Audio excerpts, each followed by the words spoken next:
looking for a Christopher Nolan style of movie editing set in a regional story with good acting performances by the collective cast, a well put together screenplay, and intense narrative, then you must go and watch the 50th movie of Vijay Sethupathi called Maharaja.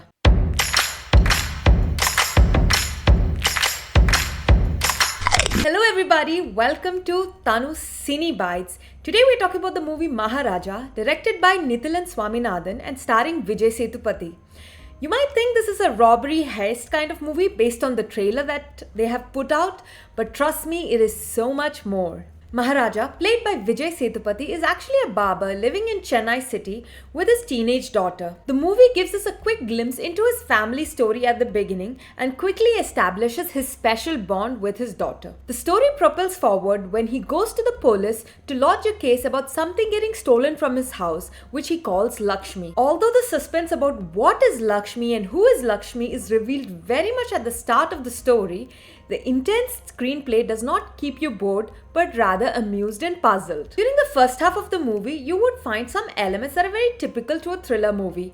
A special relation between the father and daughter, the corrupt cops and the police system, the goons and robberies that are usually held in big cities, etc. The only thing I found strange in this very typical environment is the motive of the protagonist to find Lakshmi. At the back of our mind, we're constantly questioning his motives just as much as the police are. When several characters are getting introduced randomly into the movie and parallel storylines start running, the director wants you to follow these narratives and watch the story as the way he intends you to see it.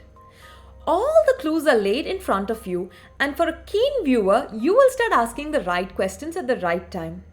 Without going so much into any spoilers, because I urge you to go and watch this movie in the theatres, I want to let you know that there are some very good plot twists that are elevated due to the creative choices taken in the storytelling, which is the real winner of this movie. At around 142 minutes, you might think this movie is quite long, but the director is taking his sweet time in setting up the chess pieces on the chessboard to start the game. Overall, Nithilan Swaminathan has done a commendable job with the screenplay and narrative, and like I said, this is the winning move for the film. The music and background score of the movie is composed by Anjaneshan Lokanath, and it felt very apt and authentic to the storytelling and the vision of the director. There were no unnecessary item numbers, there were no unnecessary loud songs just for the sake of it. So it was pretty good. Now when it comes to the acting, all the actors have done a good job with the roles given to them, some of them more fleshed out than the others. Vijay Sethupathi's role required a duality of composure and menace, some of which you might have already seen in the trailers. Anurag Kashyap as the main antagonist is a fair counterbalance to Vijay Sethupathi, although not in par with him. The third main character for me in this movie was the police inspector Varadarajan, played by Natarajan Subramanian.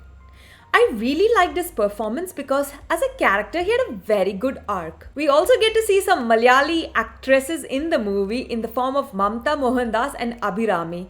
They had a good supporting role, and I believe Abhirami's role was a little more pivotal to the narrative than Mamta Mohandas's. The young girl played by Sachana Namidas also did a very good job with her role. If I really have to nitpick what are the negative aspects of the movie, it would have to be maybe that the film does have a fair bit of violence and it is certified as PG-15.